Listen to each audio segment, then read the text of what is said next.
Nobody today knows his name. Almost 1,000 years ago, ancient Americans buried a man with elaborate rituals at Cahokia, the largest residential and ceremonial site in what is now the United States. Located in southwestern Illinois near the Mississippi River, Cahokia had a population of more than 20,000. Cahokians' burial rituals suggest that the man was a very powerful person who represented spiritual and political authority.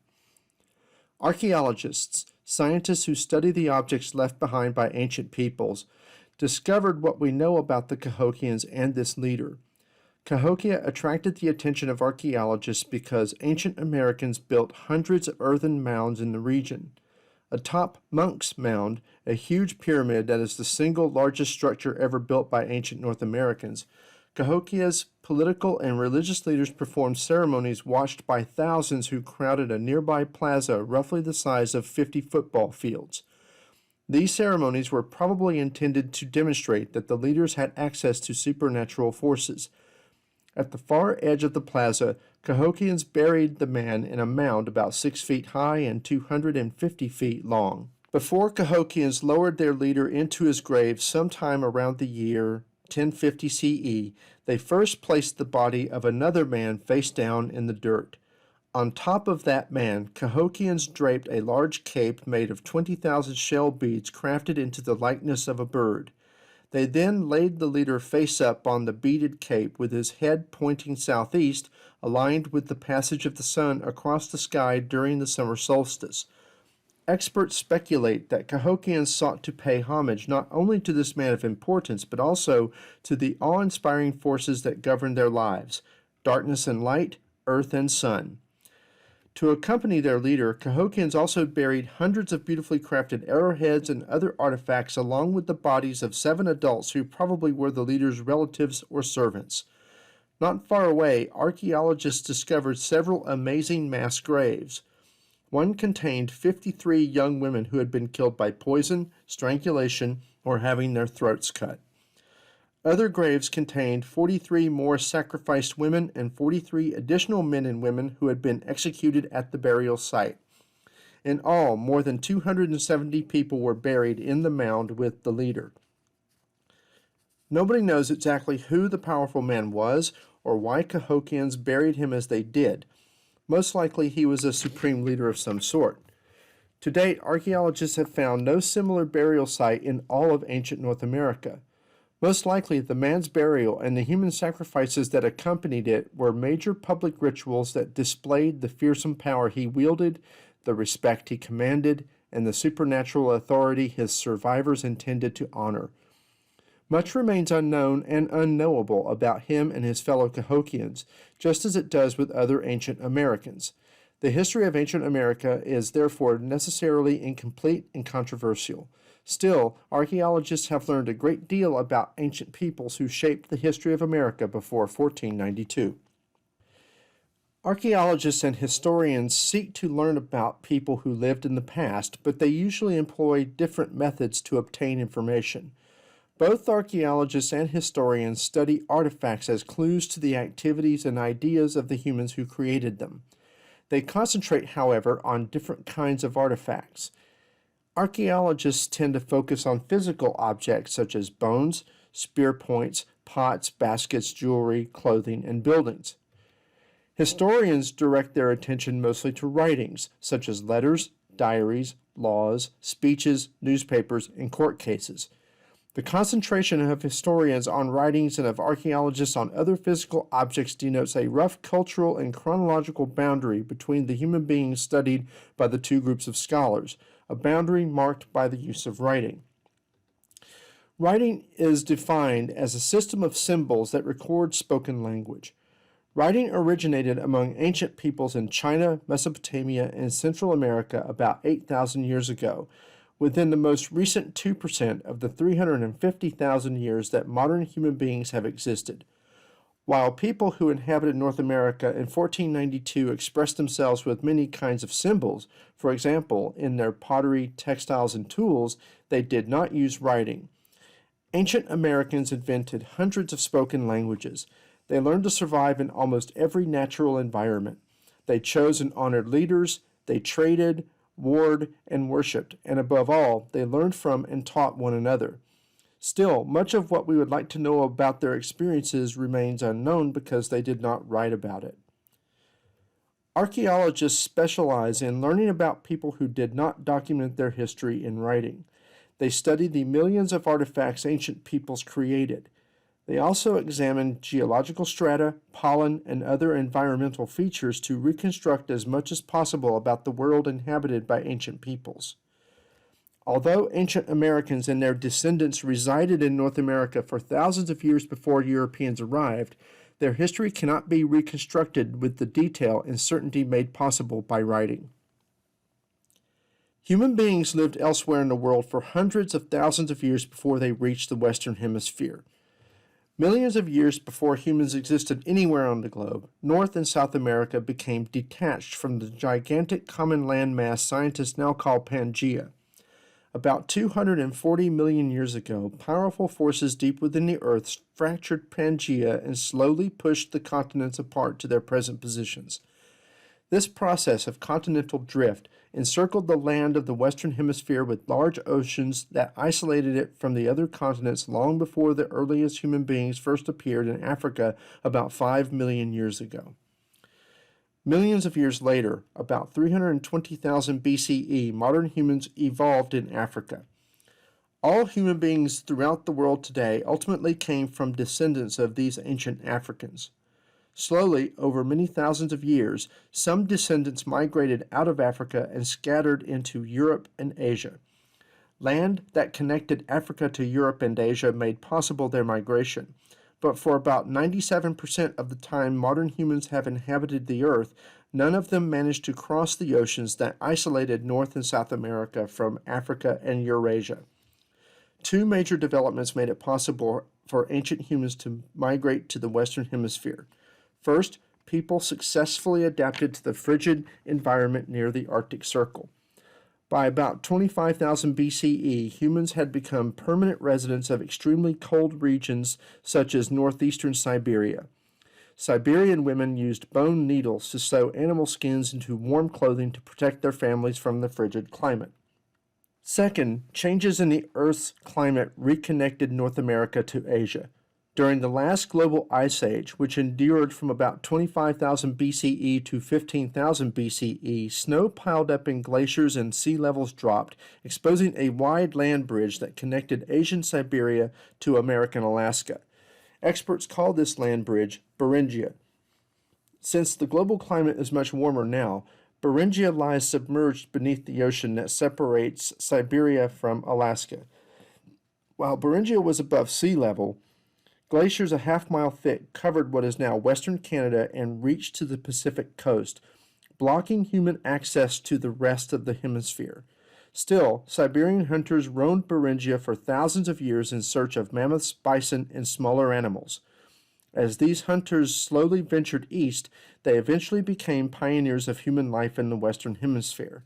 Although they did not know it, they revolutionized the history of humanity.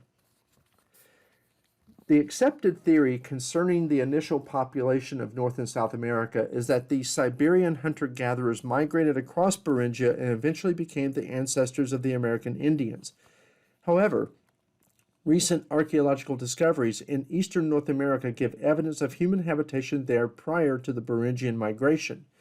Remains of stone tools show that there were Paleo-Indian people living in North America as long ago as 25,000 BCE, and the evidence shows that these were what anthropologists have called the Solutrean peoples. Originating in a region of northern Spain and southern France, the Solutreans made crude stone and bone tools that have been unearthed throughout Europe, and were also known to make simple boats that they used to fish and possibly even hunt larger sea mammals in the rivers and coastal regions. The presence of Solutrean artifacts in North America poses a serious problem. Given that the Solutreans did not migrate into Asia, or if they did, no archaeological evidence has been found, how could they have gotten there? There was no dry land connecting Europe to North America, and glacial ice covered much of the northern hemisphere during the last ice age, and people cannot just walk on glaciers to get from one place to another. The only other possibility is that they made their way across the North Atlantic in their boats, and while this is a remote possibility, experiments have proven that it is possible to pilot a small boat across large distances as long as the boat stays close to shorelines. Rain can be collected for drinking and food procured along the way by fishing and hunting. It still beggars the imagination, but the presence of Solutrean tools in North America must be accounted for. However, it must not be suggested that there was any kind of mass migration across the Atlantic any more than there was any mass migration across Beringia. It is more likely that these Solutrean seafarers were accidental migrants rather than deliberate explorers. The point emphasized here is that the population of the Americas was never a simple story of a one-time mass migration from Asia, but rather a very slow and gradual process taking tens of thousands of years. DNA extracted from rare fragments of ancient human bones and teeth confirms that several groups of people migrated through Beringia and into North America as the glaciers slowly melted over thousands of years. Scientists can extrapolate the approximate dates of their arrival by analyzing DNA. Archaeological evidence that documents the exact pathways and cultures of the earliest migrants has not been found, and much remains unknown. Still, experts have shown that ancient people inhabited what is now Alaska before 20,000 BCE. They remained there and in the northern reaches of what is now Canada for thousands of years until they eventually died out for unknown reasons. Around 20,000 BCE, another group of ancient people with a distinctive DNA profile took advantage of the gradual shrinking of glaciers to begin to move south into Canada and eventually into what is now the United States. Some of these southern migrants traveled along the narrow strip of coastal land exposed by the melting glaciers until they reached ice-free land along the west coast. We know little about these coastal migrants because their campsites and burials are now submerged under the Pacific Ocean. Within 1,000 years or so after 16,000 BCE, these coastal migrants spread all the way south to South America. Although their remains are very rare, excavations at Paisley Caves in Oregon and more than 6,000 miles south at Monteverde in Chile prove that these first hunters descended from ancient Siberians and inhabited these sites between 14,600 and 14,200 BCE. Another group of southern migrants tracked their animal prey over and around the melting glaciers as the climate gradually warmed during roughly the next 6,000 years.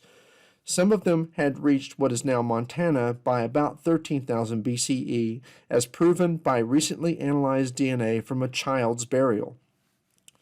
Later generations of almost all Native Americans up to the present day share the distinctive DNA profile of these southern overland migrants. Although these people were not the first humans to arrive in America, they deserve to be called the first Americans since they were the ancestors of almost all the ancient Americans who populated the hemisphere after 13,000 BCE. A third, much later pulse of migrants from Siberia arrived about 5,000 BCE. Some of them migrated south as far as Arizona and became the ancestors of the Navajo and Apache peoples.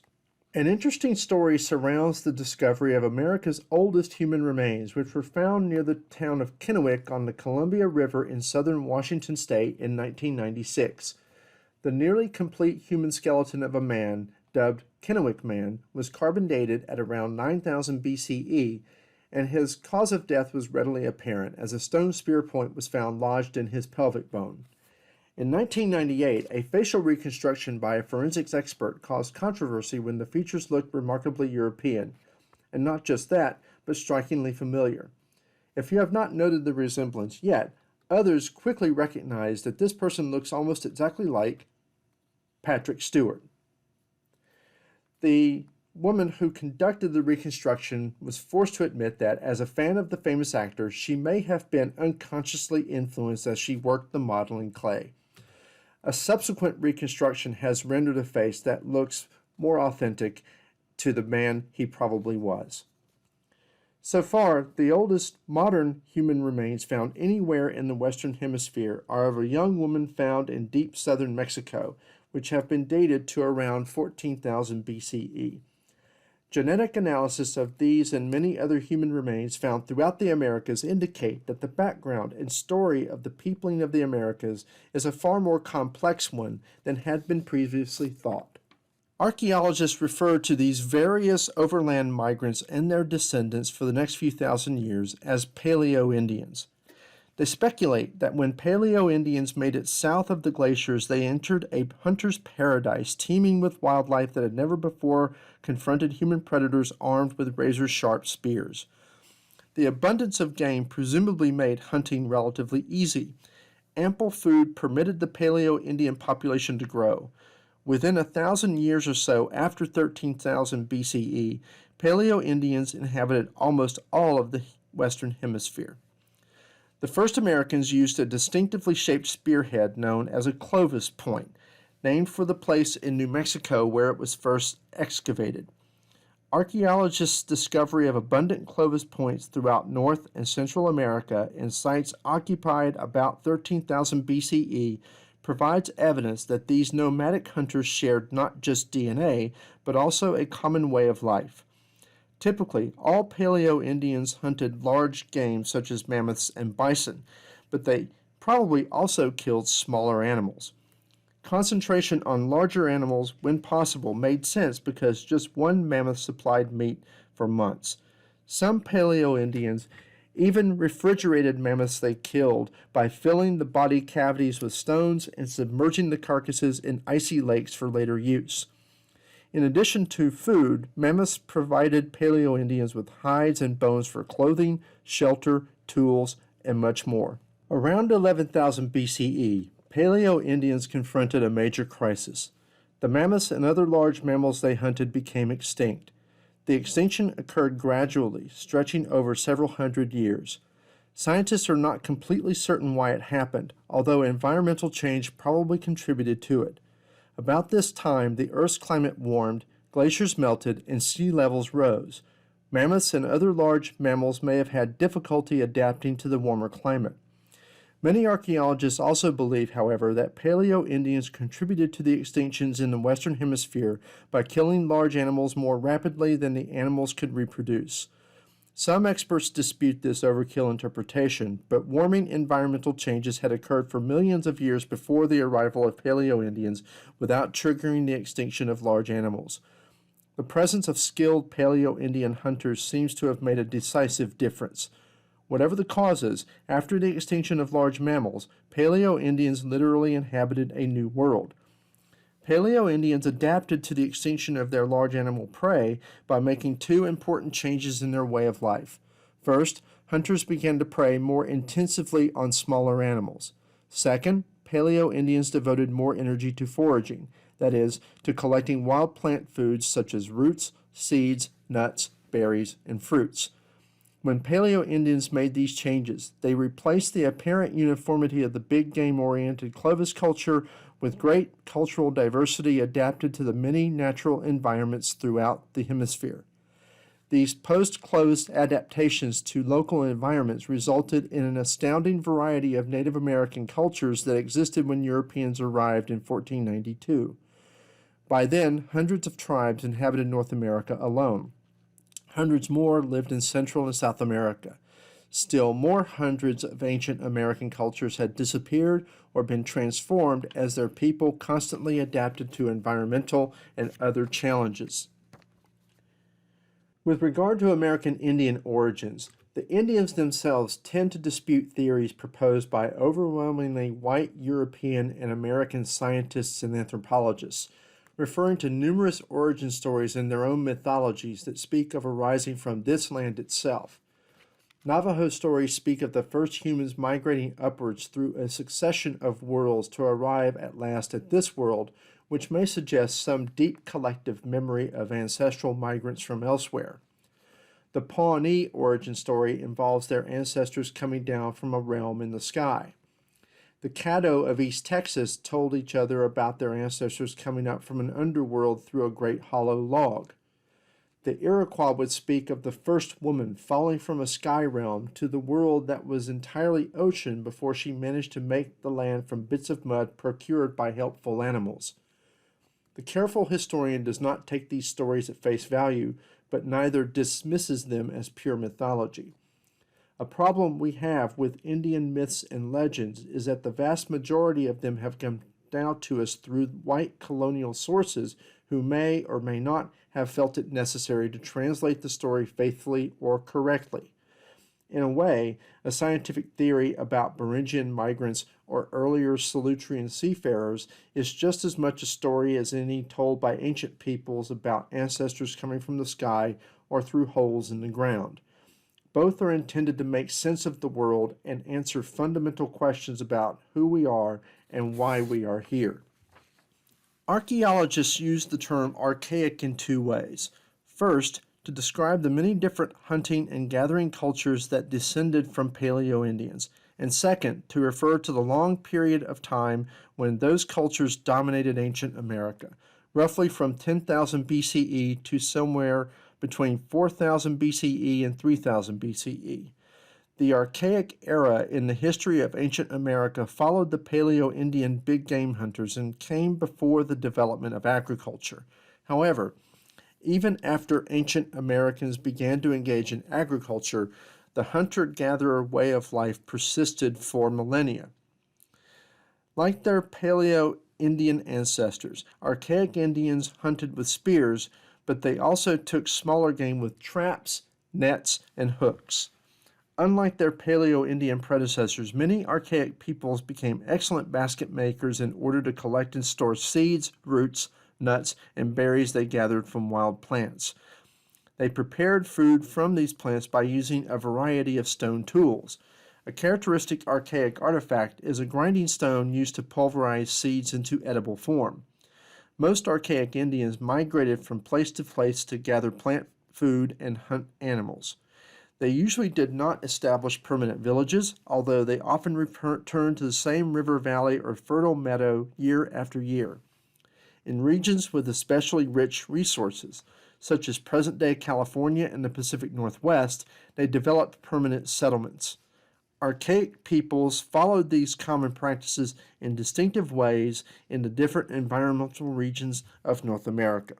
After the extinction of the largest game animals, some hunters began to concentrate on bison in the massive herds that grazed the grassy plains that stretched hundreds of miles east of the Rocky Mountains.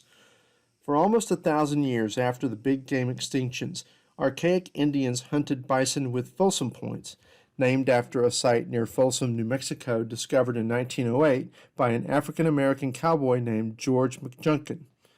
Until this discovery, experts had believed that ancient Americans arrived in the New World fairly recently, about 3,000 years ago. But Junkin's discovery revealed a Folsom point stuck between two ribs of a giant bison, where a Stone Age hunter had plunged it more than 10,000 years earlier. McJunkin's discovery proved for the first time that ancient Americans had inhabited the New World for more than 10,000 years. Like their nomadic ancestors, Folsom and other archaic hunters moved constantly to maintain contact with their prey, and like Paleo-Indians, these hunters had to get close enough to spear their prey. To make it easier to hunt with spears, Great Plains hunters often stampeded bison herds over cliffs and then slaughtered the injured animals that plunged to the bottom. Bows and arrows did not reach Great Plains hunters until about 500 CE. They largely replaced spears, which had been hunters' weapons of choice since the migration across Beringia thousands of years earlier. Bows permitted hunters to wound animals from farther away. Arrows made it possible to shoot repeatedly. Arrowheads were easier to make and therefore less costly to lose than the larger, heavier spear points. These new weapons did not otherwise change age-old ways of hunting. Although we often imagine bison hunters on horseback, in reality ancient Great Plains people hunted on foot. Horses did not arrive on the Great Plains until Europeans imported them after 1492. Only decades later did Great Plains bison hunters obtain horses and become expert riders. Archaic peoples in the Great Basin between the Rocky Mountains and the Sierra Nevada inhabited a region of great environmental diversity defined largely by the amount of rain. While some lived on the shores of lakes and marshes fed by the rain and ate fish, others hunted deer, antelope, bison, and smaller game. To protect against shortages in fish and game caused by the fickle rainfall, Great Basin Indians relied on plants as their most important food. Unlike meat and fish, plant food could be collected and stored for long periods. Many Great Basin peoples gathered piñon nuts as a dietary staple. Great Basin peoples adapted to the severe environmental challenges of the region and maintained their archaic hunter-gatherer way of life for centuries after Europeans arrived in 1492. The richness of the natural environment made present-day California the most densely settled area in all of ancient North America. The land and ocean offered such ample food that Californian peoples remained hunters and gatherers for hundreds of years after 1492. The diversity of California's environment produced variety among native peoples. The mosaic of archaic settlements in California included about 500 separate tribes speaking some 90 languages, each with local dialects. No other region of comparable size in ancient North America exhibited such cultural variety. The Chumash, one of the many California cultures, inhabited the region surrounding what is now Santa Barbara about 5000 BCE. Comparatively plentiful food resources, especially acorns, permitted Chumash people to establish relatively permanent villages. Conflict, probably caused by competition for a valuable acorn gathering territory, often broke out among the villages, as documented by Chumash skeletons that display clear signs of violence. Although few other California cultures achieved the population density and village settlements of the Chumash, all shared the hunter-gatherer way of life and reliance on acorns as a major food source. Another rich natural environment lay along the Pacific Northwest coast. Like the Chumash, Northwest peoples built more or less permanent villages. After about 5500 BCE, they concentrated on catching whales and large quantities of salmon, halibut, and other fish, which they dried to last throughout the year. They also traded with people who lived hundreds of miles from the coast. Fishing freed Northwest peoples to develop sophisticated woodworking skills. They fashioned elaborate wood carvings that denoted wealth and status, as well as huge canoes for fishing, hunting, and conducting warfare against neighboring tribes. Archaic Northwesterners often fought with one another over access to prime fishing sites. East of the Mississippi River, archaic peoples adapted to a forest environment that included the major river valleys of the Mississippi, Ohio, Tennessee, and Cumberland, the Great Lakes region, and the Atlantic coast. Throughout these diverse locales, archaic peoples pursued similar survival strategies. Woodland hunters stalked deer as their most important prey. Deer supplied woodland peoples with food as well as hides and bones that they crafted into clothing, weapons, and many other tools. Like archaic peoples elsewhere, woodland natives gathered edible plants, seeds, and nuts. About 6000 BCE, some woodland groups created more or less permanent settlements of 25 to 150 people, usually near a river or lake that offered a wide variety of plant and animal resources. Woodland burial sites suggest that life expectancy was about 18 years, a short time to learn the skills necessary to survive, reproduce, and adapt to change. Around 4000 BCE, woodland cultures added two important features to their basic hunter-gatherer lifestyle: agriculture and pottery. Trade and migration from Mexico brought gourds and pumpkins to woodland peoples, who also began to cultivate sunflowers and small quantities of tobacco. Corn, which had been grown in Mexico and South America since about 7000 BCE, also traveled north and became a significant food crop among eastern woodland peoples around 2500 BCE. Most likely, women learned how to plant, grow, and harvest these crops as an outgrowth of their work gathering edible wild plants. Cultivated crops did not end woodland people's dependence on gathering wild plants, seeds, and nuts. Like agriculture, pottery probably originated in Mexico. Pots were more durable than baskets for cooking and storing food and water, but they were also much heavier, causing nomadic peoples to shun them. The permanent settlements of woodland peoples made the heavy weight of pots much less important than their advantages compared to leaky and fragile baskets. While pottery and agriculture introduced changes in woodland cultures, these ancient Americans retained the other basic features of their archaic hunter-gatherer lifestyle until 1492 and beyond. Among eastern woodland peoples and most other archaic cultures, Agriculture supplemented but did not replace hunter-gatherers' food sources. Reliance on wild animals and plants required most archaic groups to remain small and mobile. But beginning about 4000 BCE, distinctive southwestern cultures began to depend on agriculture and to build permanent settlements. Later, around 2500 BCE, woodland peoples in the vast Mississippi Valley began to construct burial mounds and other earthworks that suggest the existence of social and political hierarchies that archaeologists term chiefdoms. Although the hunter-gatherer lifestyle never entirely disappeared, agricultural settlements and chiefdoms were important innovations in the archaic way of life. Ancient Americans in present-day Arizona, New Mexico, and southern portions of Utah and Colorado developed cultures characterized by agricultural settlements and multi-unit dwellings called pueblos. All southwestern peoples confronted the challenge of a dry climate and unpredictable fluctuations in rainfall that made the supply of wild plant food very unreliable.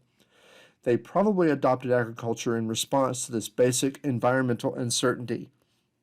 About 3500 BCE, southwestern hunters and gatherers began to cultivate corn, their signature food crop. The demands of corn cultivation required hunter-gatherers to restrict their migratory habits and settle in one place in order to tend the crop. Since they had to water their fields, southwestern people became irrigation experts, conserving water from streams, springs, and rainfall and distributing it to thirsty crops. About the year 200 CE, small farming settlements began to appear throughout southern New Mexico, marking the emergence of the Mogollon culture. Typically, a Mogollon settlement included a dozen pit houses, each made by digging a pit about 15 feet in diameter and a foot or two deep, and then erecting poles to support a roof of branches or dirt.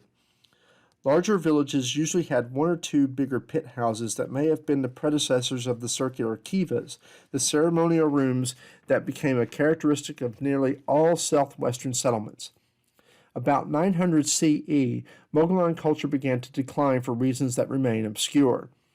Around 500 CE, while the Mogollon culture prevailed in New Mexico, other ancient people migrated from Mexico to southern Arizona and established the distinctive Hohokam culture. Hohokam settlements used sophisticated grids of irrigation canals to plant and harvest crops twice a year. Hohokam settlements reflected Mexican cultural practices that northbound migrants brought with them, including the building of sizable platform mounds and ball courts. About 1400 CE, Hohokam culture declined partly because centuries of irrigation probably made the soil become salty, which reduced crop yields and led to food shortages. North of the Hohokam and Mogollon cultures in a region that encompassed southern Utah and Colorado and northern Arizona and New Mexico, the Anasazi culture began to flourish about the year 100 CE. The early Anasazi built pit houses on mesa tops and used irrigation much as did their neighbors to the south. Beginning around 1000 CE, some Anasazi began to move to large multi-story cliff dwellings whose spectacular ruins still exist at Mesa Verde, Colorado, and elsewhere. North of the Hohokam and Mogollon cultures, in a region that encompassed southern Utah and Colorado and northern Arizona and New Mexico, the Anasazi culture began to flourish about the year 100 CE. The early Anasazi built pit houses on mesa tops and used irrigation much as did their neighbors to the south. Beginning around the year 1000 CE, some Anasazi began to move to large, multi-story cliff dwellings whose spectacular ruins still exist at Mesa Verde, Colorado, and elsewhere. Other Anasazi communities, like the one known as Pueblo Bonito, whose impressive ruins can be visited at Chaco Canyon, New Mexico, erected huge stone-walled pueblos with enough rooms to house everyone in the settlement. Anasazi pueblos and cliff dwellings typically included one or more kivas used for secret ceremonies restricted to men that sought to communicate with the supernatural world. The alignment of Chaco buildings with movements of the sun and moon show that Anasazi studied the sky carefully, probably because they believed supernatural powers in the heavens governed their lives in every way. Pueblo Bonito stood at the center of thousands of smaller Chaco pueblos that supplied food and other goods to support Bonito's spiritual and political elites. Exactly how Pueblo Bonito elites exercised power over the network of smaller pueblos is not known, but it probably involved a combination of violence and spiritual ceremonies performed in the kivas. A disastrous drought plagued the region for about 50 years around the year 1250 CE, triggering the disappearance of the Anasazi culture. The prolonged drought probably intensified conflict among the pueblos and made it impossible to depend on the tried and true techniques of irrigated agriculture that had been successful for centuries. By 1300 CE, the large Anasazi pueblos had been abandoned. Some Anasazi migrated toward regions with more reliable rainfall and settled in Hopi, Zuni, and Acoma pueblos that their descendants in Arizona and New Mexico have occupied ever since. No other ancient Americans created dwellings similar to Southwestern pueblos, but around 2500 BCE, woodland peoples throughout the Mississippi River watershed began to build burial mounds.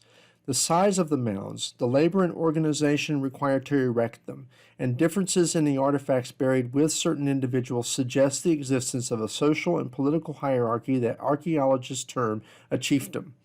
Experts do not know the name of a single chief, nor do they understand how chiefs exercise their power.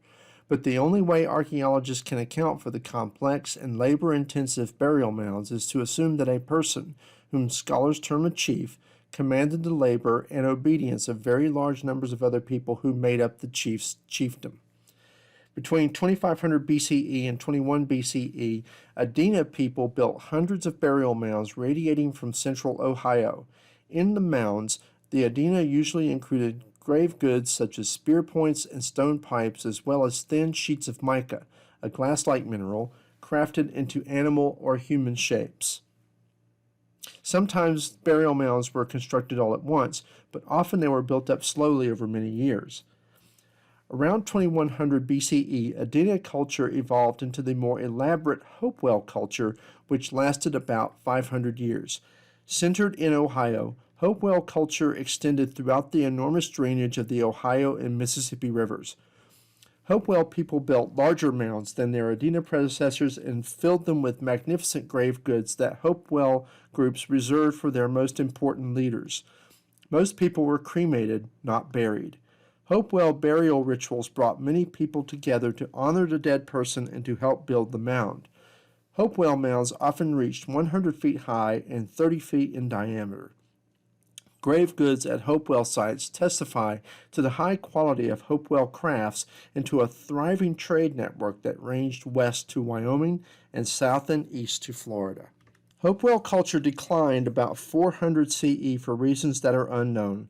Archaeologists speculate that bows and arrows, along with increasing reliance on agriculture, made small settlements more self-sufficient and therefore less dependent on the central authority of the Hopewell chiefs who were responsible for the burial mounds. 400 years later, another mound-building culture flourished. The Mississippian culture emerged in the floodplains of the major southeastern river systems about 800 CE and lasted until about 1500 CE. Major Mississippian sites, such as the one at Cahokia, included huge mounds with platforms on top for ceremonies and for the residences of great chiefs. Most likely, the ceremonial mounds and ritual practices were influenced by Mexican cultural expressions brought north by traders and migrants. At Cahokia, skilled farmers supported the large population with ample crops of corn. In addition to mounds, Cahokians erected what archaeologists call wood hinges, after the famous Stonehenge in England, long wooden poles set upright in the ground and carefully arranged in huge circles. Experts believe that Cahokians probably built wood hinges partly for ceremonies linked to celestial observations. The large plazas at Cahokia were used for religious and political ceremonies, as well as for playing the Cahokians' signature game of chunky, which involved rolling a concave stone disc and trying to throw a spear that landed as close as possible to where the stone stopped. The game of chunky spread throughout Mississippian cultures. Chunky stones are commonly found in Mississippian graves, evidence of the importance Cahokians attached to chunky even in the hereafter. Cahokia and other Mississippian cultures dwindled by the year 1500. When Europeans arrived, Most of the descendants of Mississippian cultures, like those of the Hopewell culture, lived in small, dispersed agricultural villages supported by hunting and gathering. Clearly, the conditions that caused large chiefdoms to emerge, whatever they were, had changed, and chiefs no longer commanded the sweeping powers they had once enjoyed.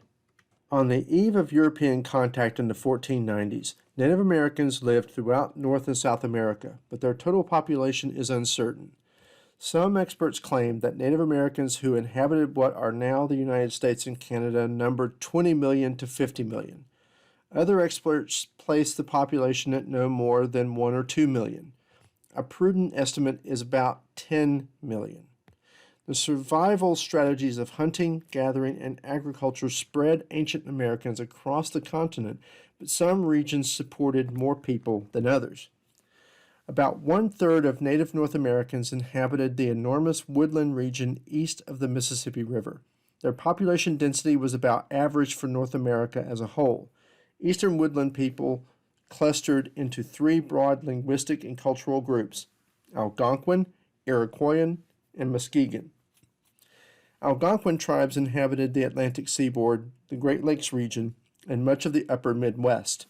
The relatively mild climate along the Atlantic permitted the coastal Algonquins to grow corn and other crops as well as to hunt and fish. Around the Great Lakes and in northern New England, however, cool summers and severe winters made agriculture impractical. Instead, the Abenaki, Penobscot, Ojibwe, and other tribes concentrated on hunting and fishing, using canoes both for transportation and for gathering wild rice.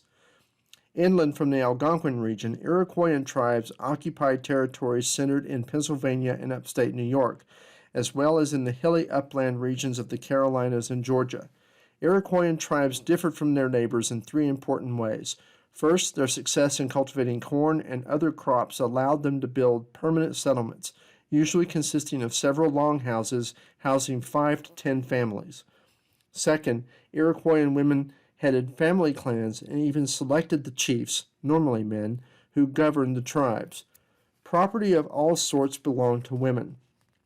Third, for purposes of war and diplomacy, Iroquois tribes, including the Seneca, Onondaga, Mohawk, Oneida, and Cayuga, allied in the League of Five Nations, which remained powerful well into the 18th century and about which we'll speak more later.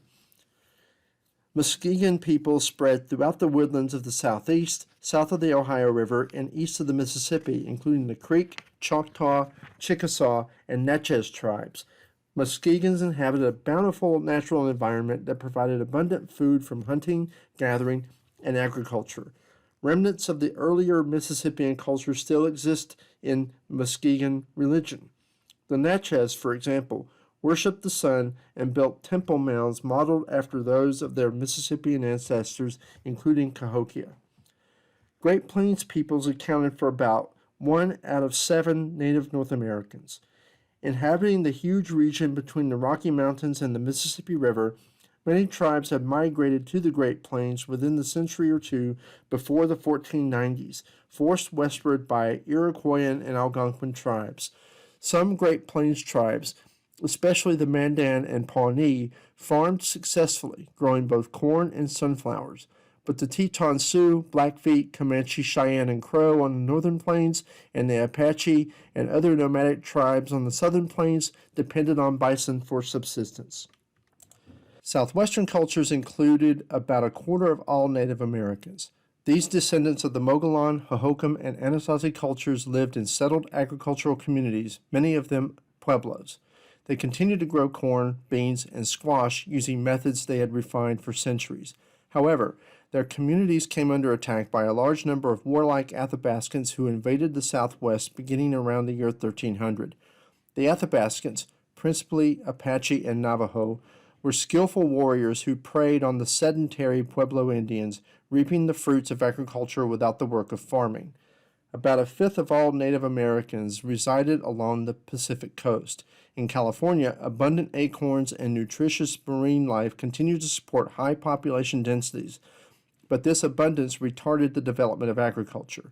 Similar dependence on hunting and gathering persisted along the northwest coast where fishing reigned supreme. Salmon were so plentiful at the Dalles, a prime fishing site on the Columbia River on the border of present-day Oregon and Washington that Northwest peoples caught enough to trade dried fish as far away as California and the Great Plains. It is likely that the Dalles was the largest Native American trading center in ancient North America, although other ancient trading centers such as Pueblo Bonito and Cahokia also existed. While trading was common, all Native North Americans in the 1490s still depended on hunting and gathering for a major portion of their food. Most of them also practiced agriculture. Some used agriculture to supplement hunting and gathering. For others, the balance was reversed. People throughout North America used bows, arrows, and other weapons for hunting and warfare.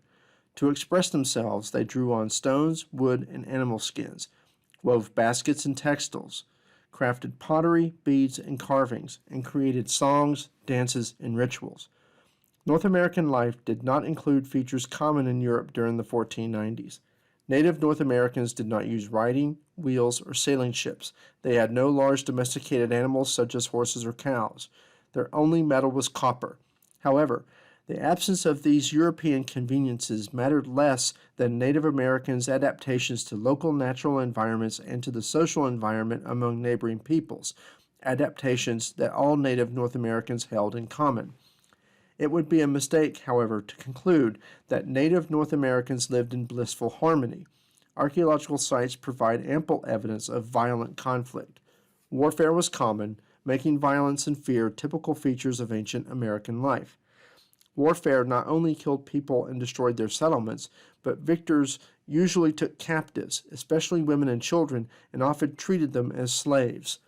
Skeletons, like those at Cahokia, not only bear marks of wounds, but also exhibit clear signs of ritualistic human sacrifice.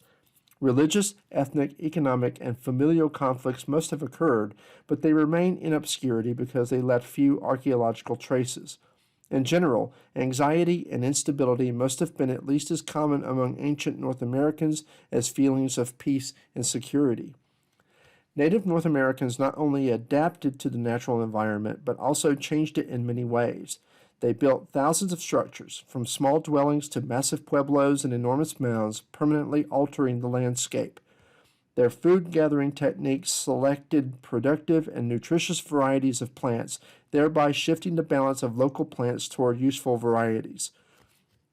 The first stages of North American agriculture, for example, probably involved ancient Americans gathering wild seeds and then sowing them in a meadow for later harvest. To clear land for planting seeds, Native North Americans set fires that burned thousands of acres of forest. Ancient North Americans also used fires for hunting. Hunters often started fires to frighten and force together deer, bison, and other animals, making them easier to kill.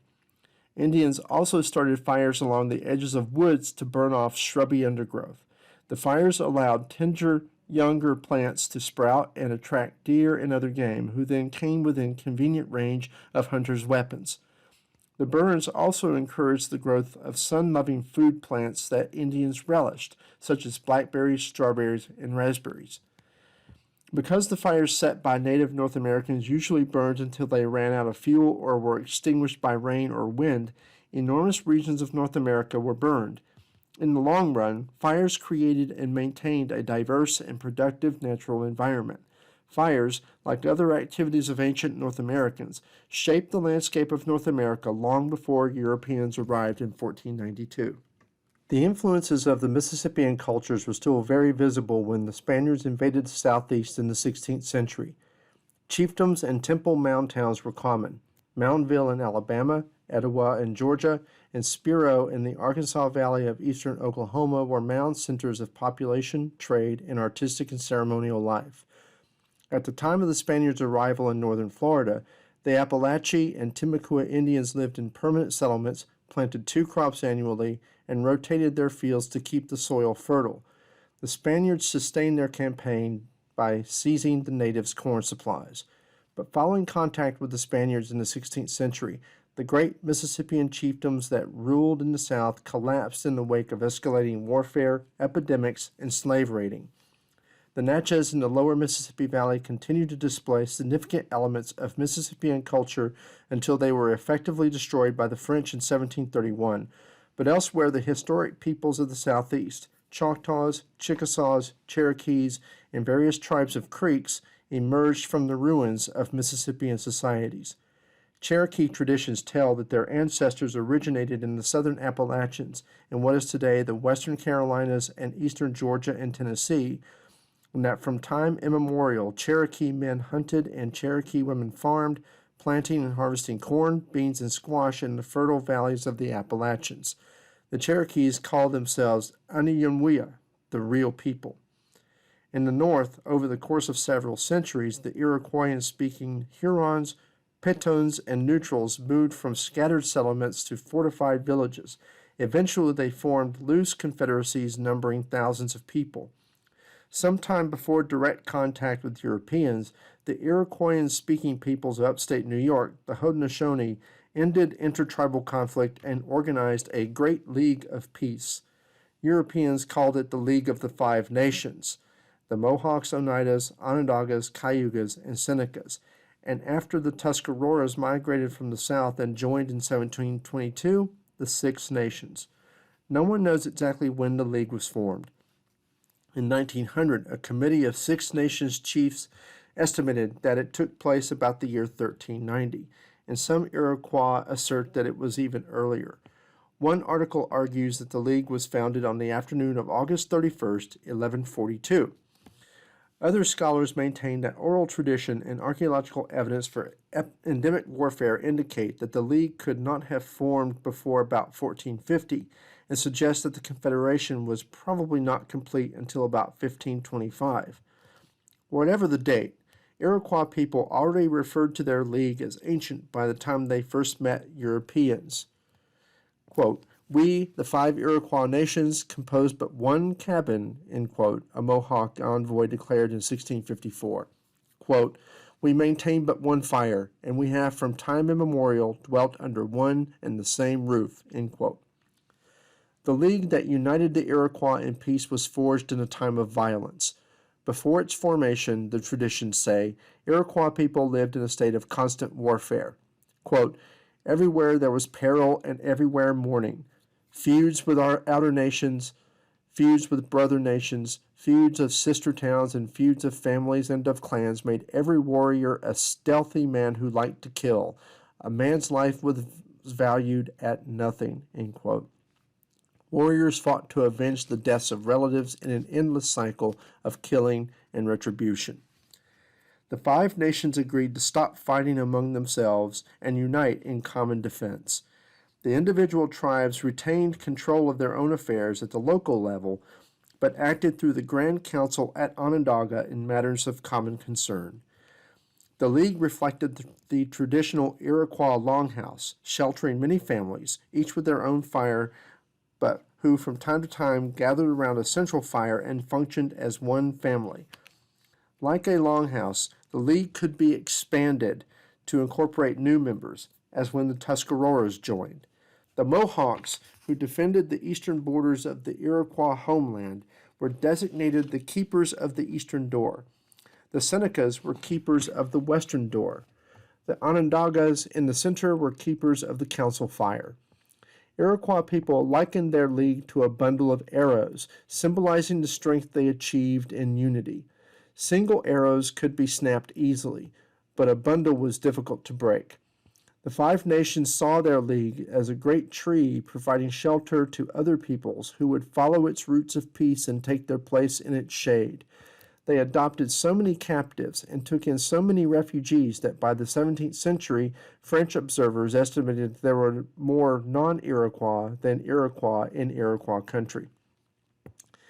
50 council chiefs or sachems were chosen by clan members from the member tribes. The names of the original chiefs passed as titles from generation to generation as new chiefs succeeded the older ones in the council. The Mohawks have 9 sachems, the Oneidas 9, the Onondagas 14, the Cayugas 10, and the Senecas 8.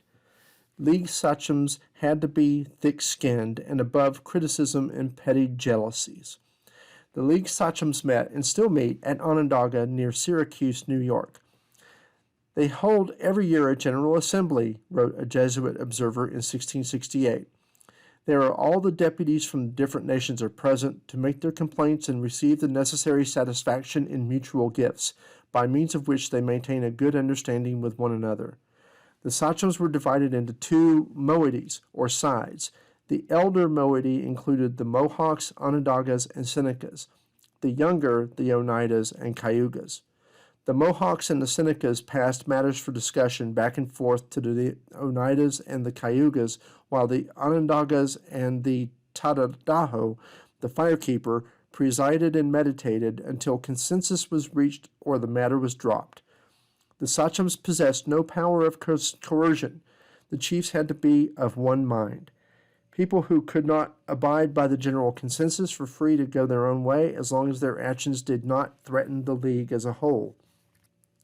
The individual tribes retained autonomy over questions of more local interest, and daily life revolved around the village and the longhouse. Iroquoian villages consisted of elm and bark longhouses, sometimes exceeding 100 feet in length, that sheltered families related by clan through the female line.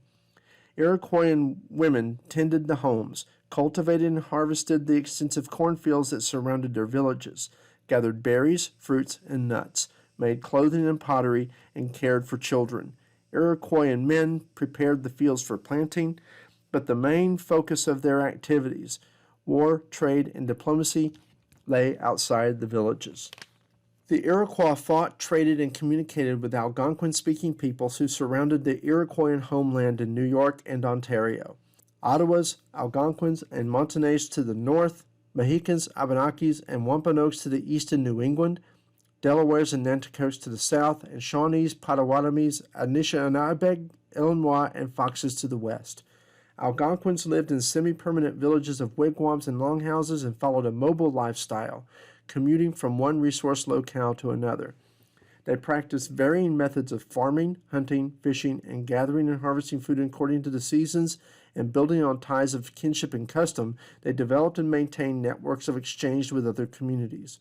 While populations in the interior focused on the great river and exchange systems in the heart of the continent, coastal Algonquins in New England, like the maritime peoples of the Pacific Northwest, looked to the ocean.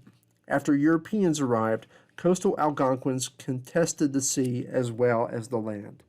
It is important to note that artifacts unearthed at both Chaco Canyon and Cahokia, as well as the other aforementioned sites, give abundant evidence of cross-continental trade. Each center served as a hub, controlling local trade in food, tools, weapons, and decorative objects. But it has become increasingly clear that local networks inevitably linked to one another such that objects made from materials available only in one part of the continent can be found at sites far away. The transmission of goods was certainly accompanied by the transmission of ideas, so while an Anasazi person may never have met a resident of Cahokia, he or she could nevertheless own something made by a Cahokian artisan and hear about people living far away. Historians and archaeologists are wise when they acknowledge the potential for greater human ingenuity and mobility in the very distant past. The comedian Stephen Wright once said, quote, "Everywhere is within walking distance if you have the time," end quote, and tens of thousands of years is plenty of time. The vast majority of ancient Americans who lived in the Western Hemisphere in the 1490s inhabited Mesoamerica and South America, where the population approximately equaled that of Europe. Like their counterparts north of the Rio Grande, these people lived in a natural environment of tremendous diversity. Among all these cultures, the Mexicas stood out. Their empire stretched from coast to coast across central Mexico, encompassing approximately 6 million people. Their significance in the history of the New World after 1492 dictates a brief survey of their culture and society. The Mexica began their rise to prominence around 1325, when small bands settled on a marshy island in Lake Texcoco, the site of the future city of Tenochtitlan, the capital of the Mexican Empire. Resourceful, courageous, and cold-blooded warriors, the Mexica often hired out as mercenaries for richer, more settled tribes. By 1430, the Mexica succeeded in asserting their dominance and leading their own military campaigns in an ever-widening arc of empire building. Despite pockets of resistance, by the 1490s, the Mexica ruled an empire that contained about as many people as lived in Spain. The empire exemplified the central martial values of Aztec society. Warriors held the most exalted positions in the social hierarchy, even above the priests who performed the sacred ceremony that won the favor of the gods. In almost constant battles to defend and extend the empire, young Aztec men exhibited the courage and daring that would allow them to rise in the carefully graduated ranks of warriors. The Aztecs believed capturing prisoners was the ultimate act of bravery. Warriors usually turned over the captives to the priests, who sacrificed many of them to the sun god by cutting out their hearts. The Aztecs believed that human sacrifice fed the sun's craving for blood, which kept the sun aflame and prevented the coming of everlasting darkness and chaos. The empire contributed far more to Mexica society than victims for sacrifice. At the most basic level, the empire functioned as a military and political system that collected tribute from subject peoples. The Aztecs forced conquered tribes to pay tribute in goods, not money. Tribute gave the Aztecs as much as 1/3 of the goods produced by conquered tribes. It included everything from candidates for human sacrifice to textiles and basic food products, as well as exotic luxury items such as gold, turquoise, and rare bird feathers. Tribute reflected the fundamental relations of power and wealth that pervaded the Aztec Empire. The relatively small nobility of Aztec warriors, supported by a still smaller group of priests, possessed the military and religious power to command the obedience of hundreds of thousands of non-noble Mexica and of millions of non-Mexica in subjugated colonies. Mexica elites exercised their power to obtain tribute and thereby to redistribute wealth from the conquered to the conquerors, from the commoners to the nobility, from the poor to the rich. This redistribution of wealth made possible the achievements of Aztec society that amazed Spaniards after 1492, the huge cities, teeming markets, productive gardens, and storehouses stuffed with gold and other treasures. On the whole, the Aztecs did not interfere much with the internal government of conquered regions. Instead, they usually permitted the traditional ruling elites to stay in power so long as they paid tribute. Subjugated communities felt exploited by the constant payment of tribute to the Aztecs. The high level of discontent among subject peoples was the soft, vulnerable underbelly of the Aztec Empire, a fact that Spanish intruders exploited after 1492 to conquer Mexico. Ancient Americans shaped the history of human beings in the New World for more than 13,000 years. They established continuous human habitation in the Western Hemisphere from the time the first big game hunters crossed Beringia until 1492 and beyond. Much of their history remains lost because they relied on oral rather than written communication, but much can be pieced together from artifacts they left behind at camps, kill sites, and ceremonial and residential centers such as at Cahokia and Pueblo Benito. Ancient Americans achieved their success through resourceful adaptation to the hemisphere's many and changing natural environments. They also adapted to social and cultural changes caused by human beings, such as marriages and deaths, as well as political struggles and warfare among chiefdoms. Their creativity and artistry are unmistakably documented in their numerous artifacts. Those material objects sketch the only likenesses of ancient Americans we will ever have, blurred, shadowy images that are unmistakably human but forever silent. When European intruders began arriving in the Western Hemisphere after 1492, their ideas about the promise of the New World were strongly influenced by the diverse peoples they encountered. Europeans coveted Native Americans' wealth, labor, and land. Christian missionaries sought to save Native Americans' souls. For their part, Native Americans marveled at European technological novelties such as sailing ships, steel weapons, gunpowder, and horses, while often reserving judgment about or rejecting Europeans' Christian religion. In the centuries following 1492, as the trickle of European strangers became a flood of newcomers from both Europe and Africa, Native Americans and colonial settlers continued to encounter one another. Peaceful negotiations as well as violent conflicts over both land and trading rights resulted in chronic fear and mistrust. While the era of European colonization marked the beginning of the end of ancient America, the ideas, subsistence strategies, and cultural beliefs of native North Americans remain powerful among their descendants for generations, and they persist today.